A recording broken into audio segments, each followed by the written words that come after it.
Olá, meus servos. Se você é um fã do sobrenatural e de teoria dos povos antigos, já deve ter ouvido falar das entradas secretas nas florestas, principalmente na floresta amazônica, que são entradas para o novo mundo, abaixo do mundo, com civilizações já caídas ou que se escondem do mundo. Recentemente, a cidade de Ratanabá ganhou destaque na mídia mundial, estando entre os assuntos mais comentados nos últimos dias. Acontece que, em 1998, o inquérito policial do 7º Distrito da Polícia Civil do Estado do Amazonas, localizado na cidade de Manaus, que investigava um suposto desaparecimento de uma garota de 15 anos, tem um curioso relato de uma suposta entrada para uma cidade subterrânea.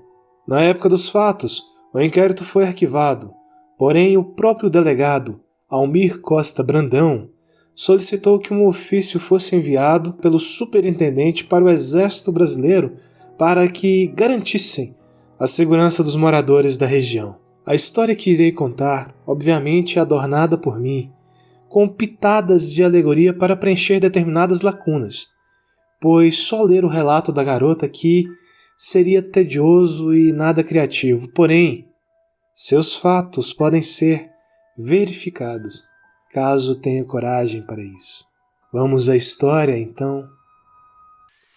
Não é fácil viver no meio da floresta amazônica.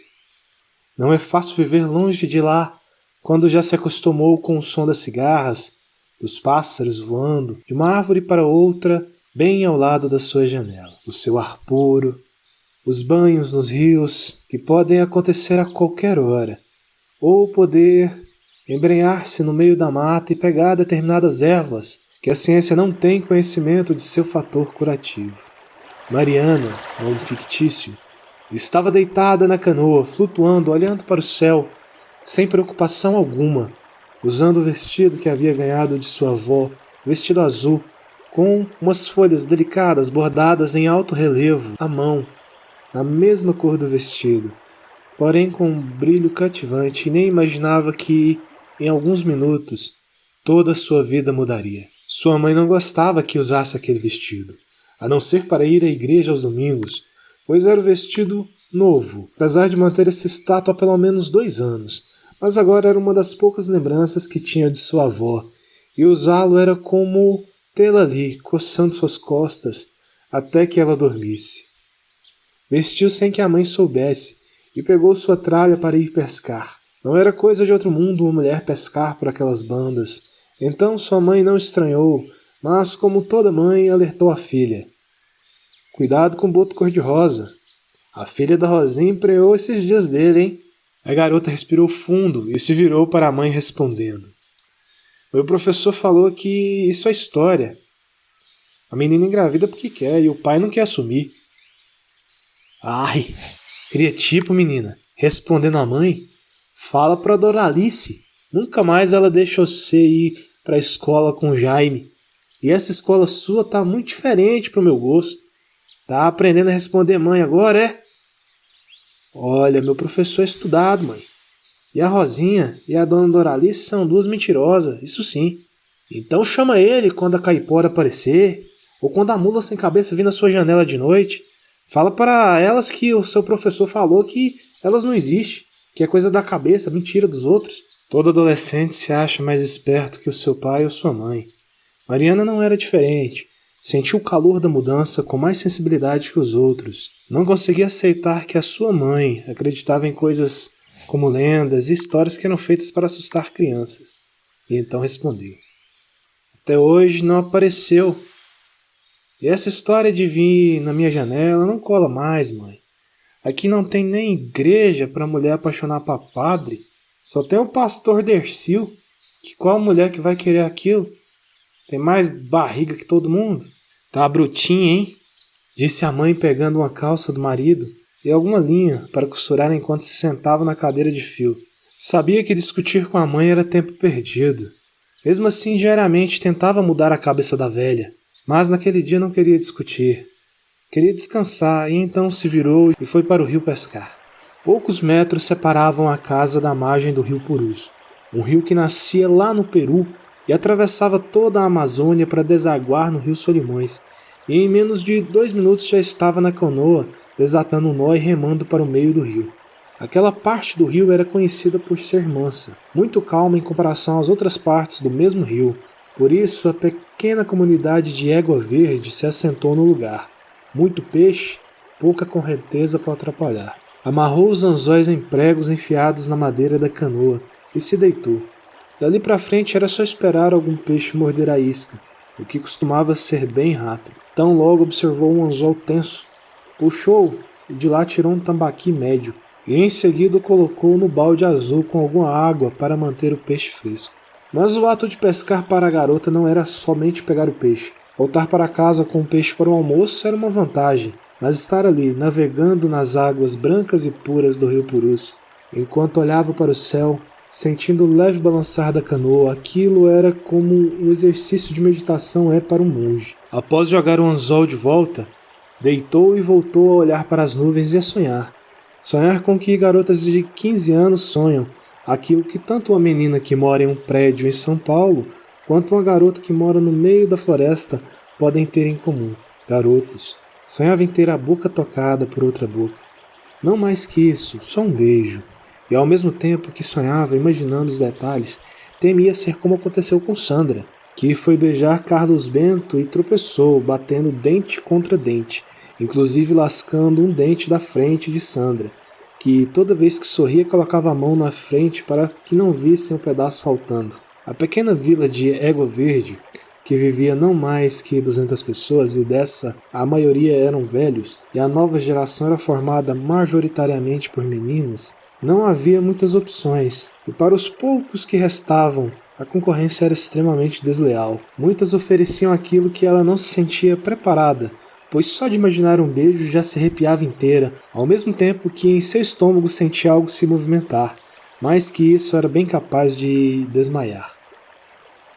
E enquanto pensava sobre isso, olhando para o céu azul, dava sentido ao formato das nuvens, pássaros tocando a ponta das asas uns com os outros, montanha de cabeça para baixo, jabuti fazendo um passo de dança de salão. E enquanto via o que parecia ser um gato de barriga para cima, pedindo carinho, sentiu um impacto forte, onde a canoa havia batido em algo. Levantou o corpo para olhar, pensando ser algum tronco caído na água ou algo do tipo. Não era tronco e nem uma rocha qualquer. Tinha cerca de meio metro para fora da água. O objeto era bem trabalhado ao que parecia. Era circular, um pilar, pensou ela. E tinha umas coisas escuras, musgo verde talvez. Foi quando percebeu que aquilo era simétrico demais para ser musgo, e era circular demais para não ter sido feito por mãos humanas. Os anos ruins de chuva haviam feito o rio diminuir. Seu Simão dizia que em 72 anos de vida nunca havia visto o rio tão fraco.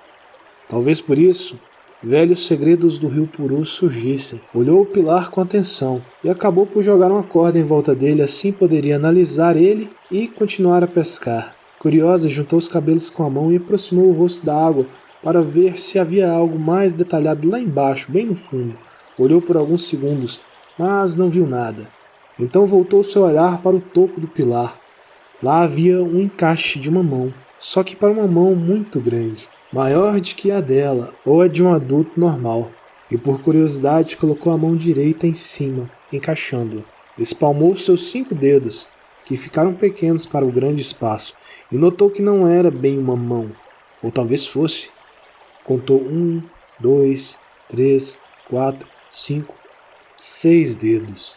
A mão que se encaixava ali, além de ser maior do que uma mão normal, era uma mão de 6 dedos. Pegou seu dedo indicador da mão esquerda e colocou no lugar, o 6º dedo, como se fosse um mindinho do dedo mindinho, ou sabe-se lá como se chamaria um 6º dedo em uma mão. Uma luz verde esmeralda começou a percorrer o pilar de baixo para cima, surgindo bem lá no fundo da água, como um caminho feito por formigas. E em seguida a embarcação sofreu um tranco forte. Uma corrente havia surgido do nada, arrastando a canoa de modo que esticou a corda presa ao pilar. Isso fez com que ela se desequilibrasse e caiu sentada na embarcação, e voltou a olhar rapidamente para o céu e percebeu. O céu que antes estava azul e com nuvens brancas, agora se transformava em um céu negro e marrom. anunciando uma chuva forte. Um segundo impacto tão forte quanto o primeiro chocou-se contra a canoa, e um vento forte começou a balançar as árvores ao seu redor. Se fosse uma tromba d'água, pensou, teria que dar um jeito de ir para alguma margem, pois só ela remando não daria conta. O terceiro impacto balançou tanto a canoa que ela quase foi jogada para fora, batendo com força contra a lateral da canoa. Temia que, presa ao pilar, a água virasse a canoa e a levasse para o fundo do rio. Já tinha ouvido histórias de que até as voadoras e os barcos a motor não eram páreos para as trombas d'água. Tinha que primeiro dar um jeito de desamarrar a corda do pilar. Puxou a corda com a intenção de diminuir a distância entre o barco e o pilar para que fosse possível puxar a corda por cima. Mas a corrente era forte demais. Toda vez que ela se aproximava do pilar, a corrente aumentava, de força que a corda escapava e todo o seu trabalho era perdido. O jeito era soltar o nó do barco e deixar a corda para trás. Porém, o nó era tão bem feito, muito apertado e estava daquele jeito há tanto tempo que tornou-se difícil simplesmente desatá-lo. Pegou a sua tralha de pesca e tinha uma pequena faca e começou a cortar a corda. O vento aumentava, fazendo as copas das árvores se dobrarem. Olhava para cima e, temendo que a tromba d'água chegasse antes que ela conseguisse estar em segurança, acelerou o corte. A pequena faca não era afiada, mas devido à tensão que esticava cada vez mais a corda, o trabalho foi facilitado. Quando conseguiu cortar a corda, que foi entender o tamanho da força da corrente que a puxava. Pegou os 2 remos e sentiu que teria dificuldades para chegar a alguma margem. Era como se algo estivesse sugando toda a água do rio em uma única direção. Era como se na frente tivesse uma cachoeira, uma queda tão alta que ela não conseguisse se livrar daquela atração. Antes que pudesse tentar manobrar, outro impacto tão forte quanto os anteriores fez a canoa girar, jogando ela para trás. Com isso, ela soltou os remos e antes que pudesse conseguir se segurar em algo, outro impacto fez a pequena canoa quase tombar, o que a jogou para fora do barco. Felizmente, ela conseguiu segurar a borda com as mãos, e quando a canoa se equilibrou, ela voltou para dentro. Ela conseguiu se segurar com bastante firmeza. Não teve tempo hábil para evitar a colisão. Quando viu, a canoa já partia para a margem de uma curva, que em outras situações seria uma coisa boa, mas como estava apoiada do lado de fora e por conta da velocidade, seria esmagada contra o pequeno rochedo. Mas algo aconteceu, como se uma força magnética, em vez de jogar a canoa contra a margem, a canoa fez uma curva, como se fosse uma embarcação a motor. Ela rapidamente se esforçou para subir. Primeiro colocou os braços para dentro da canoa, depois com força subiu a perna direita que apoiou na borda e, enfim, estava dentro da embarcação, em segurança. E um pensamento lhe surgiu, antes ela tivesse batido na curva, pois um gigantesco rebojo, sugando toda a água do rio, estava bem à sua frente. O redemoinho era tão grande que ia de um lado ao outro do rio. Foi então que a garota se deu por vencida, apenas fechando os olhos e se entregando. Fechou os olhos e esperou. Esperou o impacto, o momento que seria tragada para o centro daquele rebojo e ficaria presa em seu fundo. Mas esse não veio. Ainda assim manteve os olhos fechados. Esperou e esperou. Após quase 30 segundos, criou coragem e abriu os olhos e só viu escuridão. Olhou para trás e viu uma luz tênue que ficava cada vez mais distante enquanto a canoa parecia navegar por águas tranquilas. Pensou estar sonhando, ou que havia morrido. Em menos de um minuto viu o céu, agora estava rodeada por escuridão. Sentia a canoa, sentia o balde, que sabe-se lá como ainda estava na canoa, mas só via escuridão. Ao sentir o corpo molhado, convenceu-se que estava viva, e a hipótese era de que estava em algum tipo de caverna, que não era muito comum por ali, mas já havia ouvido muitas histórias de enormes cobras que pegavam suas presas e levavam para cavernas subterrâneas. Podia ser por causa da baixa do rio, então a caverna havia se revelado. Levantou a mão um pouco acima da sua cabeça e sentiu o teto. Olhava ao redor com medo, quando viu acender na sua frente várias tochas de coloração verde, da mesma cor que o pilar anteriormente exalava quando ela colocou a sua mão em cima. Cintilavam todas elas, revelando na sua frente que se abria um lugar cada vez mais espaçoso. Se antes bastava erguer a mão e tocar o teto, e avançava, o lugar ia ficando cada vez maior, até que chegou em um enorme salão, ou algo assim. Era uma caverna grande, muito grande e alta, e na frente tinha um bolsão de areia, onde sua canoa parou tranquilamente. Não era curiosa como nos filmes, pensou em sair dali e quem sabe outra hora voltar, mas não iria se arriscar naquele momento, não depois do perrengue que passou. Desceu para conseguir virar o barco e voltar por onde havia entrado. E quando puxava a ponta da canoa de volta para a água, sentiu um vento gélido passar por ela e notou que a luz verde havia de alguma maneira diminuído. Sentiu um arrepio na espinha desses que se sente na presença de um perigo e se virou. A hipótese de estar sonhando voltou a ser a principal, pois não era possível aquilo.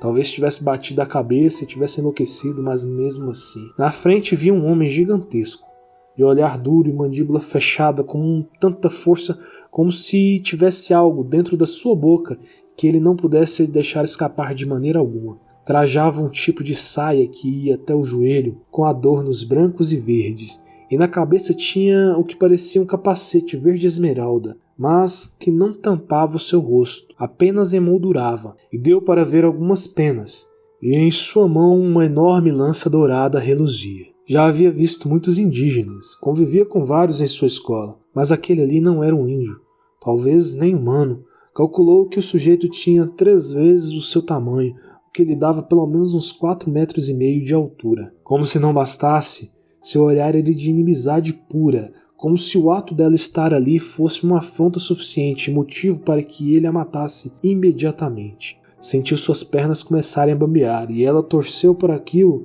ser um sonho ou que aquilo fosse uma estátua. E quando o homem deu um passo em sua direção, Mariana não conseguiu se manter em pé, e o negro da caverna tornou-se mais e mais denso.